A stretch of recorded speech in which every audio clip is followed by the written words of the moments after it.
Graça, misericórdia e paz. Amém, irmãos?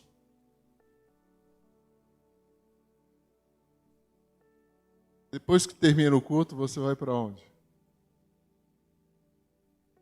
Para a lanchonete, vai. No final, você vai acabar chegando em casa, não é? É uma casa temporária. Nossa casa não é aqui. Amém? Queremos pensar aí junto com os irmãos em de volta para o céu. Tentarmos ver as perspectivas de Paulo, de alguém que está contemplando isso mesmo. Vive na expectativa, estou voltando para o céu. Haja o que houver, aconteça o que acontecer, se vivemos, para o Senhor vivemos. Se morremos, vivendo ou morrendo, é uma matemática maravilhosa, né?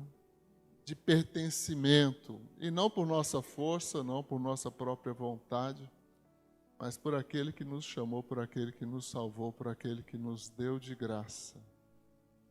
Aquilo que não poderíamos jamais conquistar.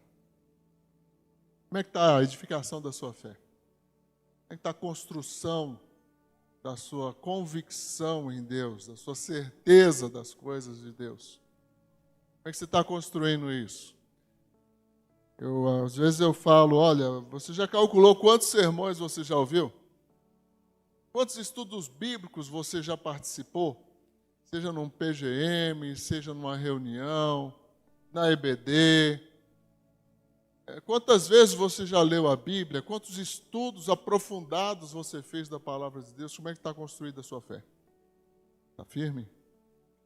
Comentava com o pastor Cleito sobre esse tema nosso do Retibon. E falei, pastor, me preocupa existirem ainda pessoas sem muita convicção da questão da salvação. Exatamente porque não compreendem. E muitos irmãos perderam excelente oportunidade nesses dias. Desculpáveis são apenas os que estavam de viagem, né? Ou não puderam, por motivo de força maior, estar aqui na EBD geral. Perderam uma excelente oportunidade de um aprofundamento num texto maravilhoso que foi Mateus, capítulo 24 e 25. Com uma exposição teologicamente honesta, apresentando algumas vertentes de interpretação, aprofundando, causando até algumas inquietações, né, pastor? Trouxe até algumas inquietações, algumas pessoas até pensando, não, peraí, tem alguma coisa aqui que não está, algo de certo não está, não, algo de errado não está certo. Eu preciso aprofundar nisso aqui. Preciso ir além. Mingau é para criança. Mingau é para criança. Depois você aceitou, está caminhando com Jesus já tem 1 ano, mas mingau não. Tem que aprofundar. E é isso que a gente quer dar uma olhada aqui, pensando nessa epístola de Paulo, maravilhosa, uma das mais alegres do Novo Testamento. Não que a circunstância favorecesse, a circunstância social, política, era extremamente desfavorável a Paulo. Mas há uma instância superior, há uma circunstância mais elevada. É a vida espiritual de Paulo. Não são as circunstâncias que dizem que Paulo tem que ser alegre ou triste. Mas é a sua viva esperança, a sua fé em Cristo Jesus. E ele escrevendo a uma igreja operosa, uma igreja que, como qualquer igreja, também tem alguns problemas, não como a de Corinto, mas bem menos problemas. Ele começa esse capítulo 3, e a vontade que dá é de pregar a carta toda, mas o capítulo 3 ele vai dizer, já de início mesmo, né, falando aí, por fim, meus irmãos, alegrem-se no Senhor. Nunca me canso de dizer-lhes essas coisas e o faço para protegê-los. Alegre-se. Alegre-se. Alegre-se não nas circunstâncias, não nos dias bons que pode se viver, nos dias tranquilos. Não, alegre-se no Senhor. É no Senhor a razão da nossa alegria, a razão de tudo na nossa existência. Enquanto nossos olhos não se abrirem, enquanto a nossa convicção não se firmar no fato de que Jesus Cristo é o nosso Senhor e Salvador e não há outro. E eu não sei se você alcança o entendimento disso. Primeiro, Senhor e também Salvador. Senhor, Ele é dono da sua vida. Ele é que manda em você. Não se rebele. Não se volte contra o Senhor Jesus. Porque Ele não te salvou para isso. Ele não te salvou para isso. Então Paulo chama, alegre-se. Alegre-se. Isso significa que não vamos enfrentar tristezas? Que não sentiremos tristeza? Não. Significa que nós sabemos já o que vai acontecer. O tema nosso desse trimestre é prepare-se, Jesus está voltando. Aqueles que creem, aqueles que têm certeza, aqueles que têm firme convicção, sabem que se morrer agora, está tudo certo. Quem é que está no controle? Pronto, é o soberano, é o eterno. Ah, pastor, mas tem o diabo. Sim, tem. Ele também está no controle. Deus está no controle, né? Controlando o diabo. Deus controla. O diabo pode fazer tudo o que ele quiser? A prova disso é que nós estamos aqui vivos, né? Porque se ele pudesse fazer tudo o que ele quisesse, já tinha acabado com toda a humanidade. Mas ele não pode. De maneira nenhuma. Então Paulo começa dizendo, olha, alegre-se. Tenha essa perspectiva da alegria no Senhor. O que Jesus fez, o que Jesus conquistou, as realizações, tudo é razão para nós vivermos, começando aqui até a eternidade, alegres. Sempre alegres. Mesmo com problemas. Paulo, mesmo falando, olha, alegre-se no Senhor, temos problemas. Né? Ele diz que eu não canso de falar essas mesmas coisas. E eu acho importante, irmãos, a gente sempre repetir algumas coisas. Aquilo que é fundamental tem que ser sempre repetido.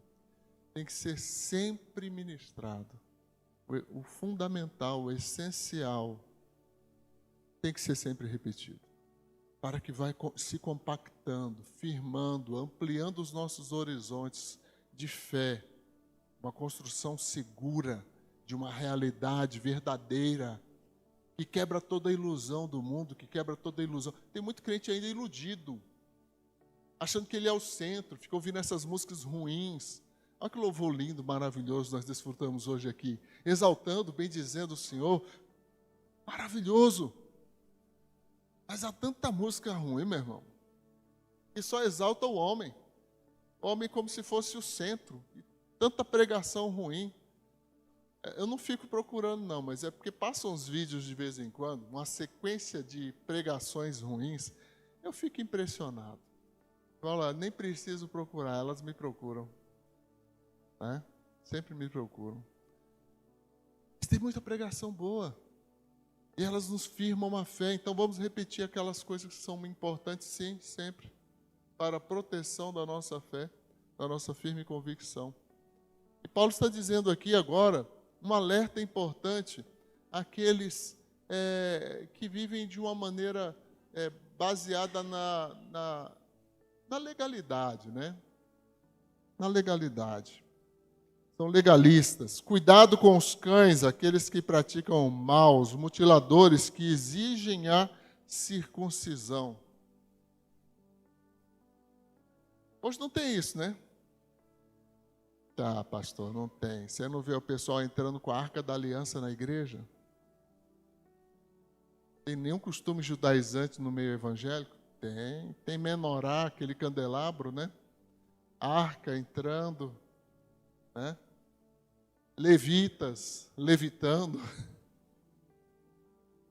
É porque levita faz, hein, hoje? Não tem levita, não existe. É a tribo de Levi, que era dividida em 3 dos seus filhos, né?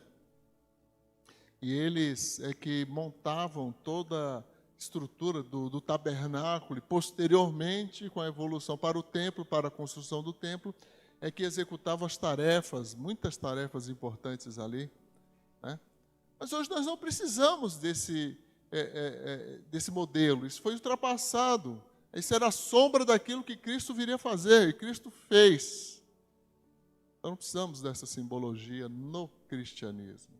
Ser judeu eu respeito, mas no cristianismo não.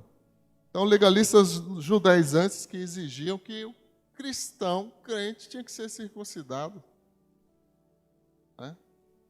Ele alertava em relação a isso. Hoje em dia nós temos aí também legalistas, não só do ponto de vista judaizante, mas de pessoas que querem impor em igrejas costumes estranhos, costumes esquisitos. Alguns tão indecentes e imorais que eu sequer posso falar aqui agora. Mas é exatamente isso que você está pensando. E são igrejas, algumas eu vi alguns vídeos, né, e as críticas de fora do nosso país. Mas também acontece no nosso país. Então são costumes que tiram isso, dessa alegria, da esperança de uma salvação real, verdadeira. Isso nós podemos aplicar. Depois ele diz ainda que nós, então, os cristãos, ele inclui vocês, nós todos, no verso 3, adoramos por meio do Espírito de Deus, somos verdadeiros circuncidados, alegramo-nos no que Cristo fez por nós, e não colocamos nenhuma confiança nos esforços humanos, que é extremamente importante. Então não é algo que você fez, ou algo que você faz, ou algo que você fará, mas é o que Cristo fez. A minha confiança, a sua confiança, a nossa confiança tem que estar naquilo que Cristo fez. Então para isso você tem que conhecer o que Cristo fez. As dimensões daquilo que Cristo fez, da realização, da necessidade da sua morte. Não foi Satanás que exigiu a morte de Jesus. Não. Jesus morreu para nos salvar pela vontade de Deus. Era o único meio, a única forma, a única maneira que Deus nos dispôs para a salvação. Era Jesus morrendo em meu lugar, em seu lugar. Não havia um ser humano competente, puro, santo, imaculado, que pudesse oferecer este sacrifício. Nem por si mesmo, muito menos por toda a humanidade. Só Jesus Cristo salva. Essa é uma realidade da qual nós não podemos escapar e jamais podemos deixar de falar. Nós é que somos os verdadeiros circuncidados, porque fomos circuncidados no coração. Nós é que estávamos mortos e agora estamos vivos. Nós é que tínhamos pecados e agora nós somos declarados justos diante de Deus. Por mérito nosso, esforço nosso, não. Pelos méritos do Senhor Jesus, por tudo que Jesus fez. Então não colocamos nenhuma confiança nos esforços humanos, ainda que outros pensam, verso 4, ter motivos para confiar em seus próprios esforços. E aí Paulo dá uma catracada boa, né? Eu mais ainda. Se é por uma questão de que alguém pode se achar mais importante, Paulo então diz, eu então poderia muito mais. E aí o que a gente vai ver em seguida aqui é uma espécie de um currículo muito breve, rápido, de Paulo. Quem é Paulo? Né? E um homem de pedigree, um homem, né, nobre, dentro do judaísmo. Eu até coloquei aqui currículo, origem e formação. Ele diz: eu fui circuncidado com 8 dias. Verso 5. Sou israelita de nascimento, da tribo de Benjamim, um verdadeiro hebreu. Fajuto não. É pegar, botar uma cuia na cabeça, botar um mantozinho aqui, uma estrela de Davi, dizer, né, Shalom Adonai. Não. Hebreu, de verdade. Mais ainda, ele diz, era membro dos fariseus, extremamente obediente à lei judaica. Alguém que conhecia, praticava e impunha essa lei. É só um começo, é só um pedaço. Na prática, verso 6. Era tão zeloso que perseguia a igreja. Queridos, eu não tenho dúvida alguma do zelo de Paulo. Agora, é evidente pelo testemunho dele que nós podemos, muitas vezes, ser zelosos, e isso não significa que estamos corretos. Isso não significa que nós estamos certos. Isso não significa que estamos fazendo a vontade de Deus. Paulo julgava que estava e perseguiu até a igreja. Ele diz ainda, e quanto à justiça, cumpria a lei com todo rigor. Todo rigor. Como isso era importante, era valioso para ele.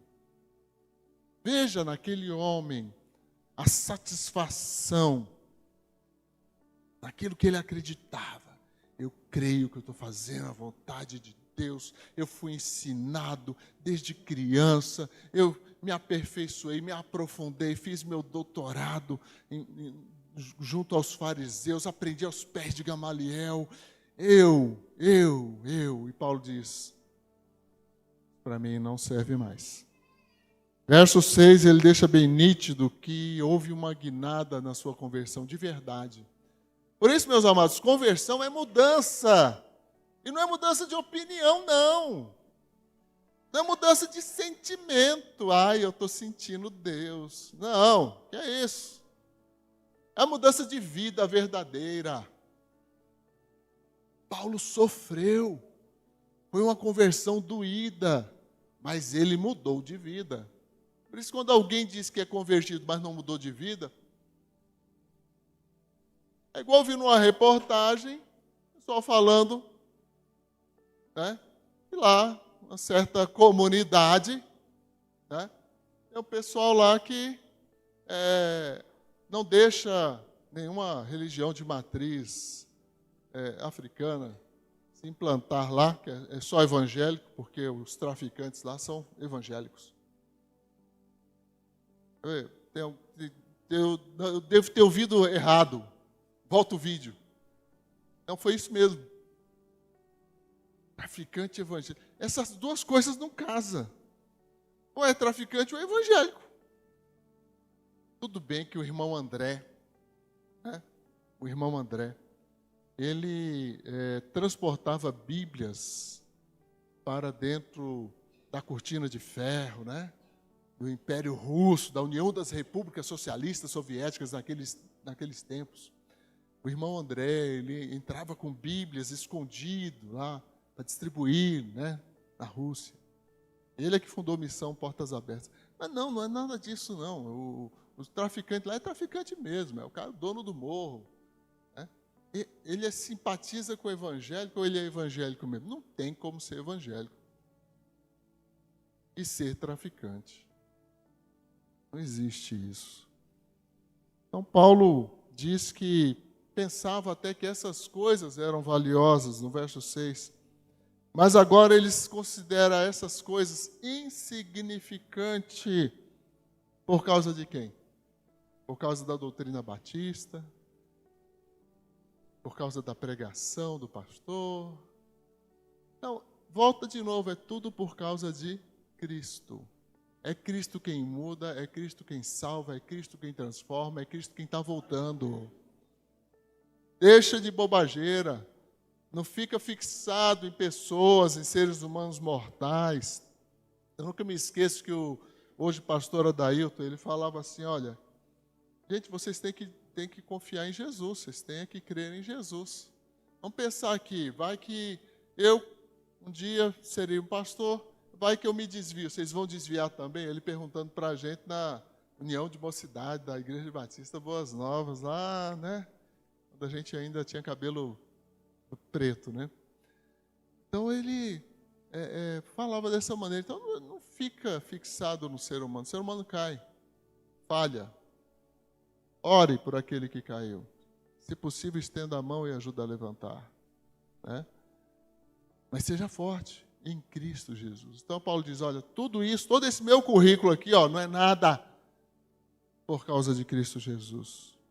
Ele diz sobre conhecer, ganhar e ser encontrado em Cristo Jesus. Olha que perspectiva de vida maravilhosa. Não importa o que vai acontecer.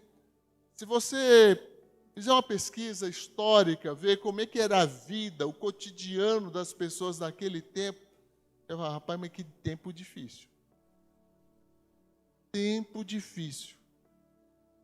Quantas lutas, quantas dificuldades. E a preocupação de Paulo era mais de Cristo. Ele vai dizer no verso 8, sim, todas as outras coisas são insignificantes, comparadas ao ganho inestimável de conhecer a Cristo Jesus, meu Senhor. Por que eu estou falando de estamos voltando para casa? Daqui a pouco vai aparecer aqui. Conhecer a Cristo Jesus, meu Senhor. Por causa dele, deixei de lado todas as coisas e as considero menos que lixo, a fim de poder ganhar a Cristo. Então, não sei, tem gente que se acha assim, né? Importante, né?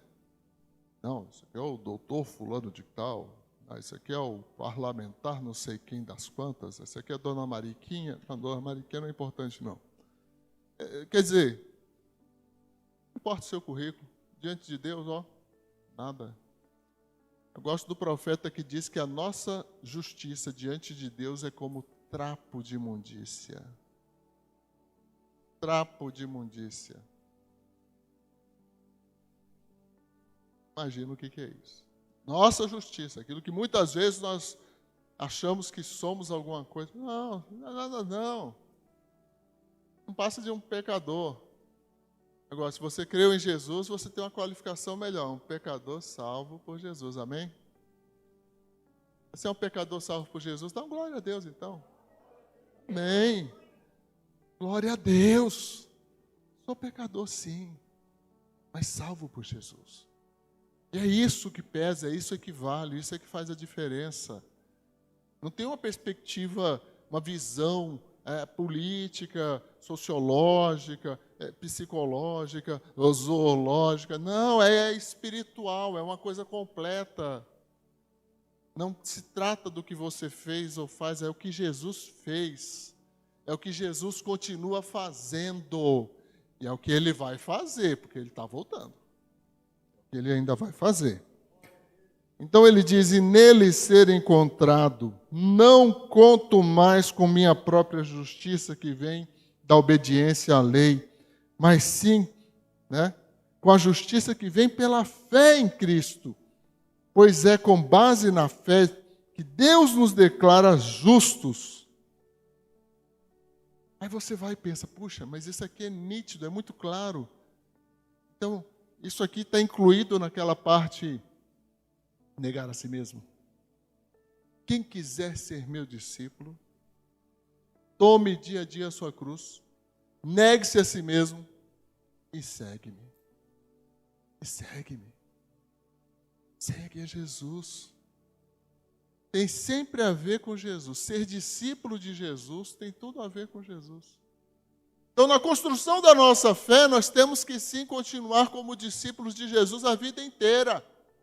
A vida inteira. O irmão Severino esteve aqui, deu o testemunho dele na virada do ano. Falando do seu prazer, da sua alegria, da sua aprendizagem na escola bíblica dominical. E quer continuar.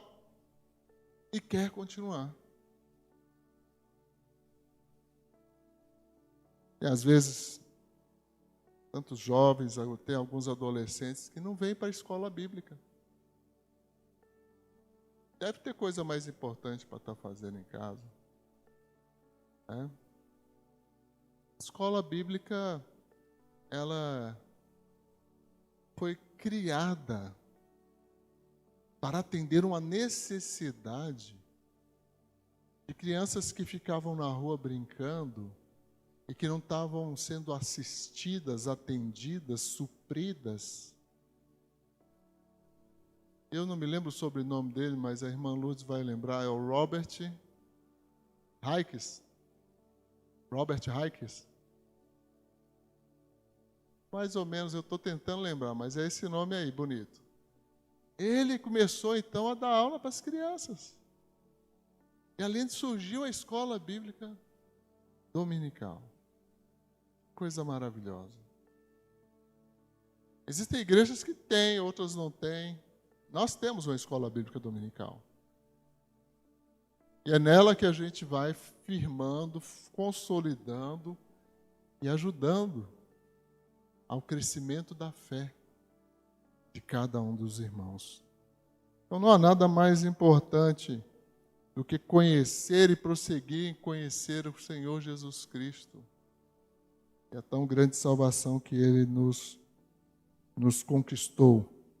Verso 10, Paulo continua dizendo a frase que eu comecei a dizer lá antes do versículo 8. Quero conhecer a Cristo. Muito fácil conhecer os fatos sobre Jesus. Não é? Jesus nasceu da Virgem Maria lá, né? Alguns vão falar lá em Jerusalém. Não, ele não nasceu em Jerusalém, ele nasceu em Belém.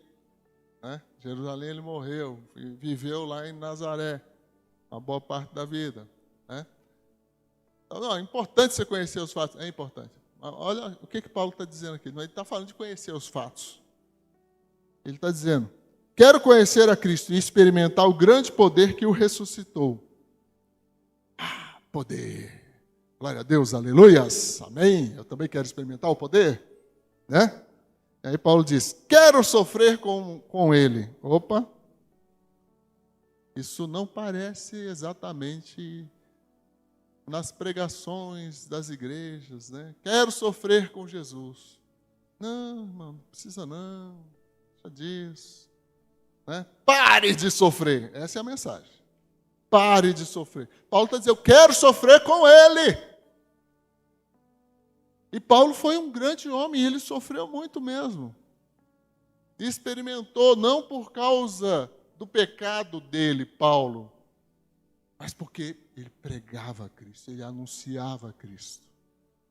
E isso incomoda. Isso incomoda. E isso traz perseguição. Isso traz consequências.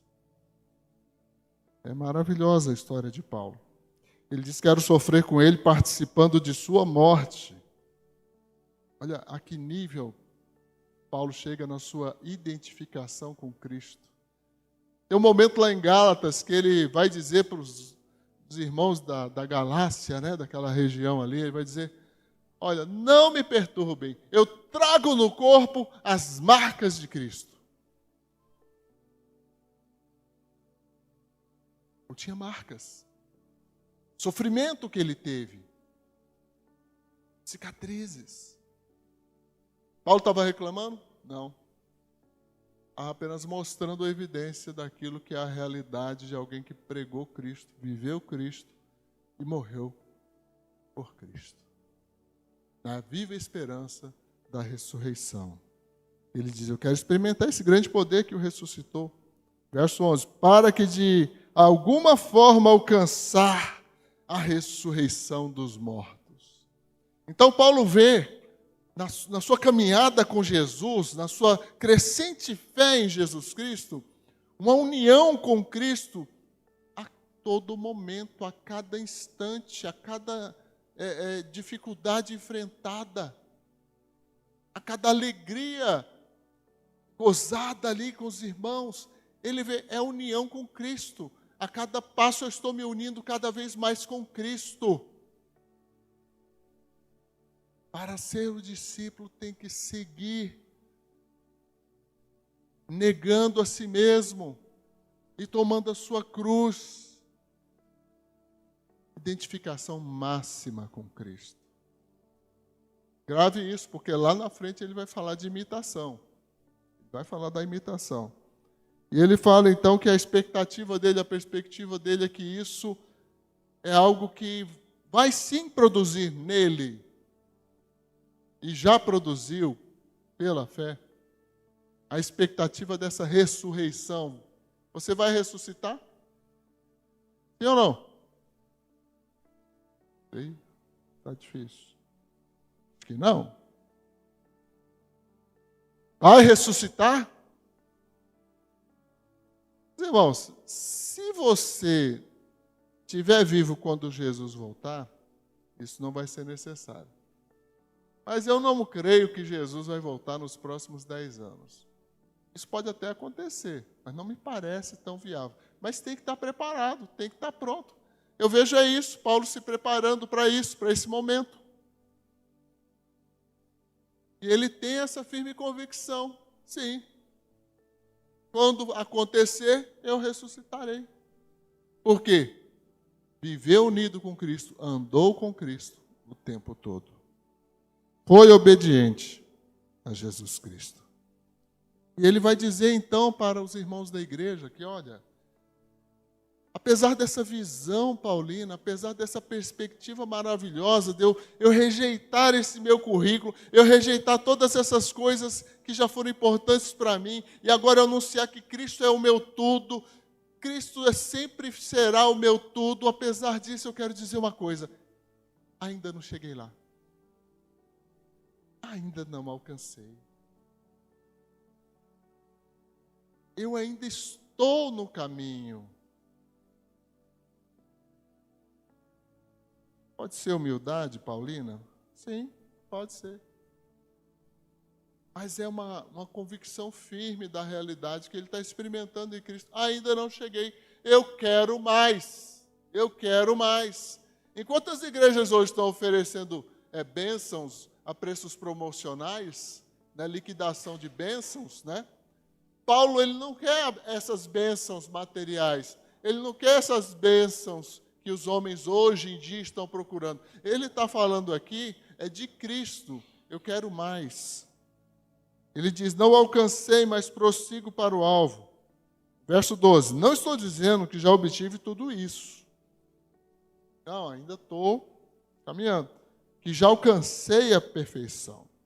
Mas prossigo a fim de conquistar essa perfeição para a qual Cristo Jesus me conquistou. Veja que invertida, né? Ele mostra então um objetivo muito maior. Agora ele não só compreende, mas vive nessa perspectiva de que a nossa realidade com Deus é maior, é melhor. E foi Cristo quem conquistou essa realidade. A ressurreição é uma realidade. A ressurreição é uma verdade. E é totalmente oposta e é totalmente nada a ver com reencarnação. Essa tal de reencarnação é totalmente anticristã. Ela anula todos os efeitos da cruz. Não precisa de cruz, não precisa de sacrifício de Jesus, não precisa de Deus enviando o Filho ao mundo para salvar. A gente resolvemos as coisas aqui assim. A gente reencarna e vai melhorando. Você está vendo um mundo melhor? Eu não entendo essa matemática. Mas é porque não é verdadeira. É bem simples. Uma ideia inventada há pouco tempo atrás. Agora vê a raiz da nossa fé, onde tudo começou. Pega lá no primeiro capítulo de Gênesis, no princípio criou Deus os céus e a terra. Quando que foi escrito isso? E todos os atos históricos que sucederam consequentemente a isso e aos momentos que nós estamos vivendo hoje. E até os momentos finais da nossa história já estão escritos. Então é inadmissível que alguém diga que crê em Jesus e não conhece a palavra dele. É inadmissível que não se aprofunde e queira mais de Cristo, como Paulo diz, né? Conquistar essa perfeição para a qual Cristo Jesus me conquistou. Verso 13 ele reafirma: não alcancei. Então vamos fazer o seguinte: eu não alcancei, mas eu concentro, diz Paulo, todos os meus esforços nisso. Aí vai uma dica para você tratar questões emocionais, ó. Tá aí, ó. Esquecendo-me do passado,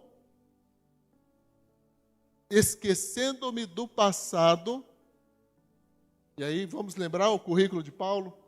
Eu nasci em Israel, fui circuncidado, sou verdadeiro hebreu, fui da categoria dos fariseus, fui perseguidor da igreja, esquecendo-me do passado e olhando para o que está adiante, prossigo para o final da corrida, a fim de receber o prêmio celestial, para o qual Deus nos chama em Cristo Jesus.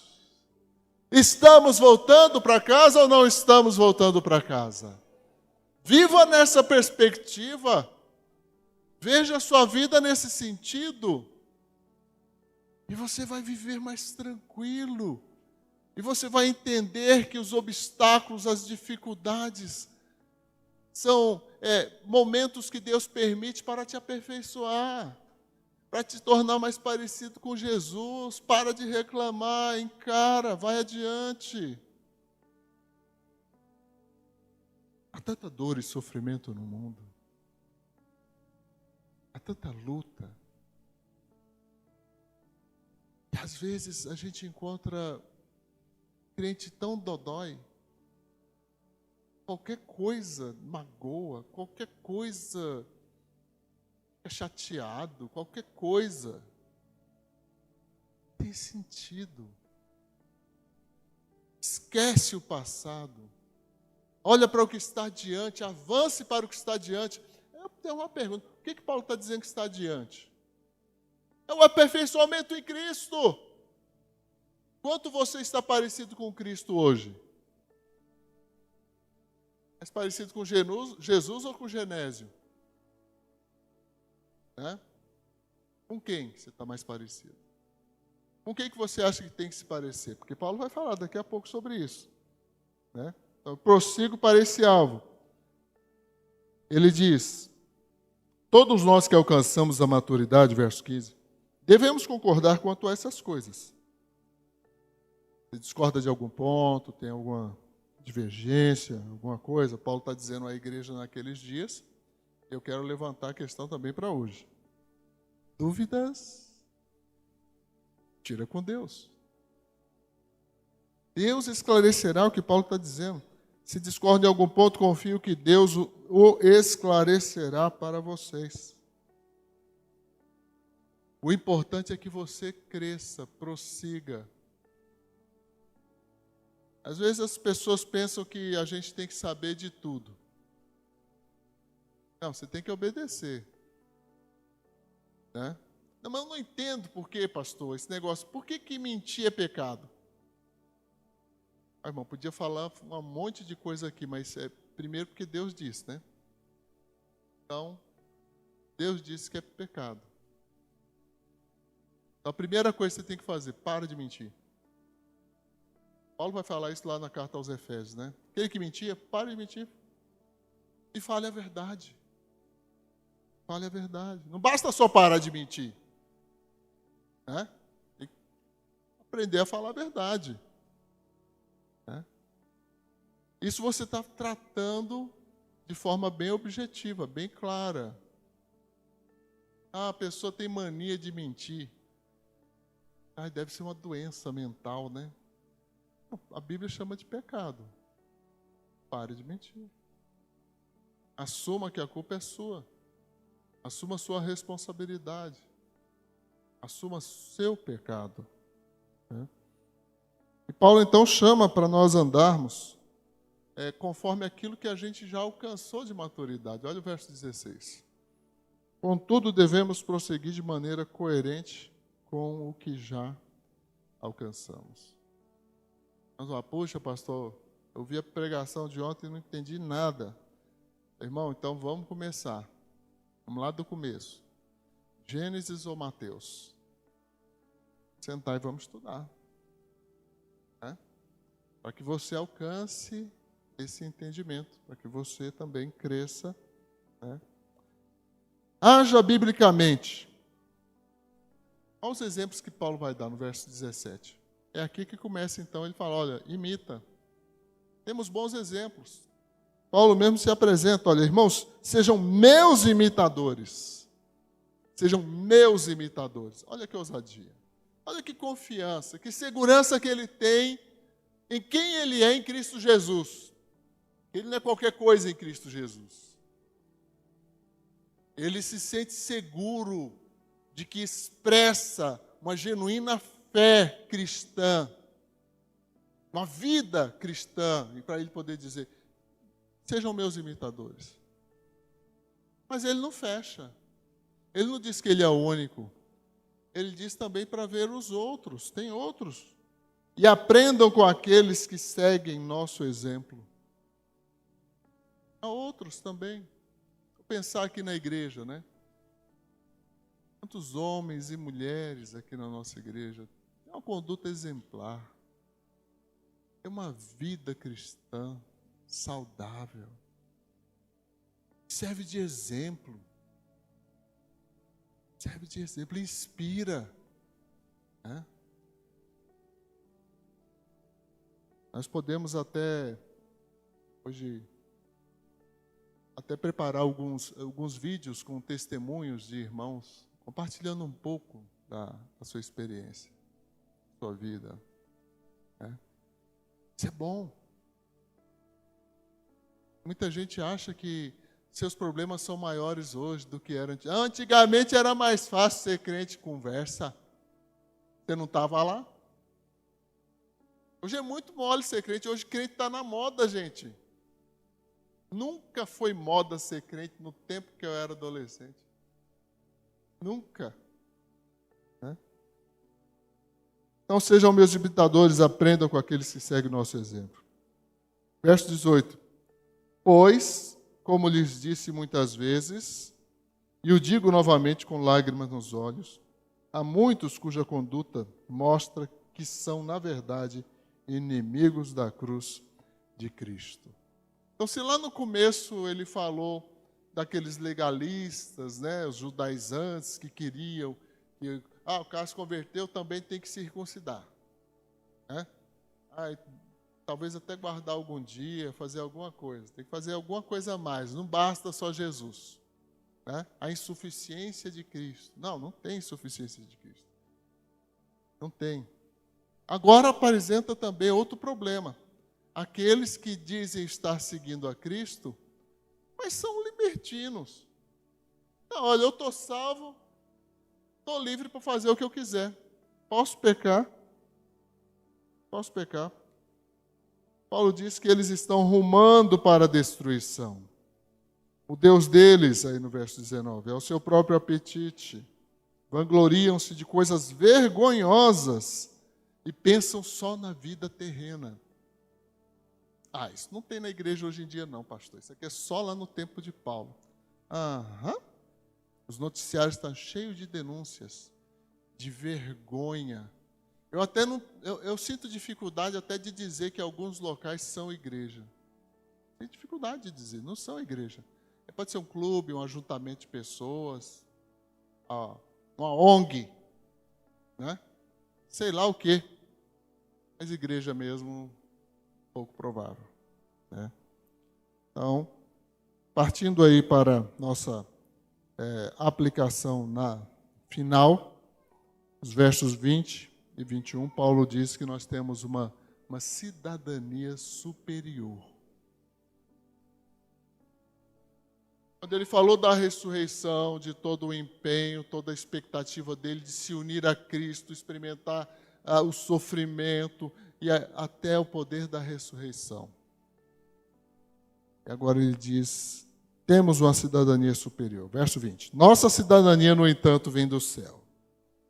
E de lá aguardamos ansiosamente a volta do Salvador, o Senhor Jesus Cristo. Então, no domingo passado, me corrija se eu estiver errado, mas quem estava ministrando era a Cíntia, né?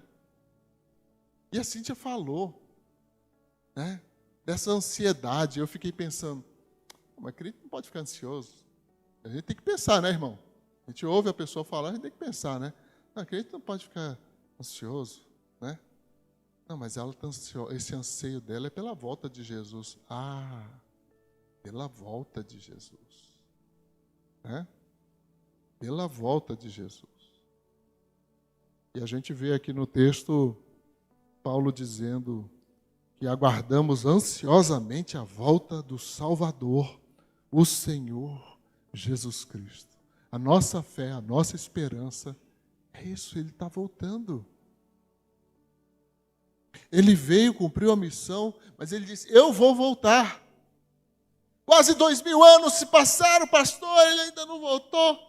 E várias igrejas, algumas denominações, algumas seitas dizendo, ele voltou, mas ele voltou espiritualmente. Não tem nada disso, por isso que a gente está estudando aí na Bíblia e não encontra esse negócio dele voltou espiritualmente. Ele voltou escondido. Não, ele vai chegar como um ladrão, sem que ninguém espere, né? Sem que ninguém espere. Ele vai chegar assim, mas ele não vai voltar escondido. O mundo vai ver. Vai ser um alvoroço. Vai ser um cataclisma, né, no nosso universo. Né? Então, Paulo diz que nós temos então essa cidadania superior, algo que corrobora com essa visão nossa de sermos unidos com Cristo, de querermos ser como Jesus, porque nós já não pertencemos mais a esse mundo, amém?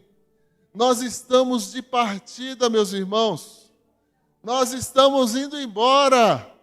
Estamos realmente voltando para casa.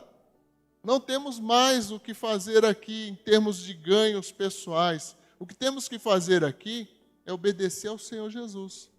É ter uma vida aqui de forma que agrade ao nosso Deus. E o melhor exemplo e o maior exemplo de quem agradou a Deus foi o próprio Jesus Cristo. Ele é a nossa inspiração. A Ele devemos seguir, a Ele devemos servir. E aí sim, no verso 21, né, corroborando tudo aquilo que Paulo tem falado nessa perspectiva de uma construção, de uma fé inabalável, ele diz, Ele tomará nosso frágil corpo mortal e o transformará num corpo glorioso como o dele. E de onde que Paulo tirou esse trem? Como é que Paulo sabe dessas coisas? Irmãos, Jesus contou tanta coisa para Paulo, e Paulo sai ensinando para a igreja. E Paulo sai mostrando para a igreja. E Paulo sai semeando para que, pelos séculos dos séculos, todos os cristãos tenham essa mesma viva esperança e tenham essa mesma expectativa de que nós seremos transformados. O nosso corpo frágil vai ser transformado num corpo glorioso como o dele, usando o mesmo poder com o qual submeterá todas as coisas ao seu domínio. Lembra lá no verso 10, verso 11, quando Paulo fala, quero conhecer a Cristo, experimentar o grande poder que o ressuscitou, quero sofrer com ele, participando de sua morte, para de alguma forma alcançar a ressurreição dos mortos. Assim ele termina aqui esse capítulo 3, dizendo dessa esperança de uma ressurreição. Somos cidadão celestial e temos a promessa da ressurreição. Ele começou dizendo, se alegre. Eu posso dizer que nesse final aqui, temos mais do que razão de sobra suficiente para dizer, alegre-se, alegre-se. Que esse começo de semana seja um começo de semana alegre. Que se você não acordar aqui amanhã, tenha sempre a certeza de que se você não acordar aqui amanhã, você vai acordar na eternidade com Ele. Então não temos o que temer, não temos uma outra perspectiva, a não ser viver aquilo que Deus preparou para que vivêssemos aqui. Aquela história, Deus não te fez para ser rabo, mas para ser cabeça, né? Cauda, ser cabeça. Não, esquece aí. Esquece aí. Jesus não falou nada disso. O que ele disse é que no mundo tereis aflições, mas tenha bom ânimo, alegre-se, ele venceu, ele venceu.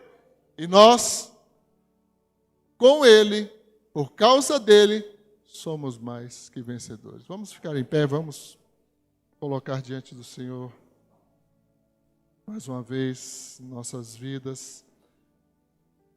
Você leia novamente esse capítulo. Agora eu quero te desafiar a ler o capítulo 4. Tem mais coisa ali maravilhosa para você, para cada um de nós.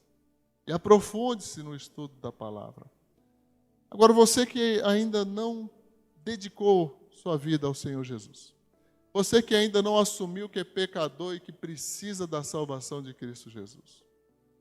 Se você acredita mesmo que você é um pecador e precisa da salvação de Jesus e ainda não fez isso, ainda não declarou isso publicamente, e quer fazê-lo agora, vem aqui à frente. É assim. Pá, pum. Tem certeza que é pecador, que precisa da salvação de Jesus, do perdão que Jesus conquistou na cruz? Vem aqui à frente e declare isso. Nós vamos orar por você. Nós vamos clamar por você e por sua família. Não tenha receio. Se precisar de mais convicção, vamos estudar juntos a Bíblia. Vamos estudar juntos a palavra de Deus. E você vai entender. A fé não é sem discernimento, a fé não é sem entendimento. A fé vem pela pregação e a pregação da palavra de Cristo. Vamos orar então. Você que está em casa, se tomou essa decisão, coloque aí nos comentários também. Nós poderemos ter contato, né?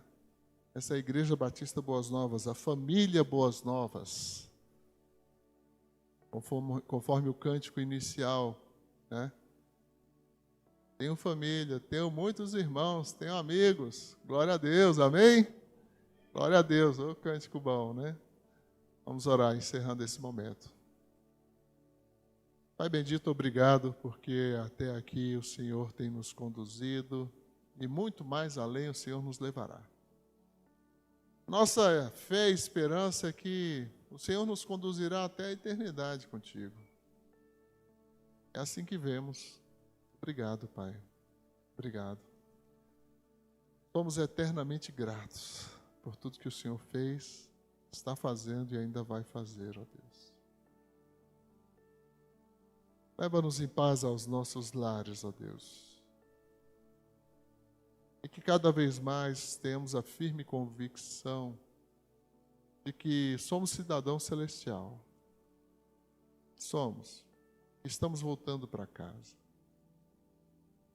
E que a firme salvação em Cristo Jesus é uma realidade concreta. Isso não muda. Não muda. O Senhor nos salvou. Nada pode nos tirar das suas mãos, ó Pai. E a maravilhosa graça do Senhor Jesus, o eterno e transformador amor de Deus Pai, e as doces consolações e a direção e a unção do Espírito Santo de Deus, seja com todo o povo de Deus aqui reunido, com todo o povo de Deus na face da terra, hoje e para sempre. Amém. Deus abençoe, uma ótima semana em nome de Jesus.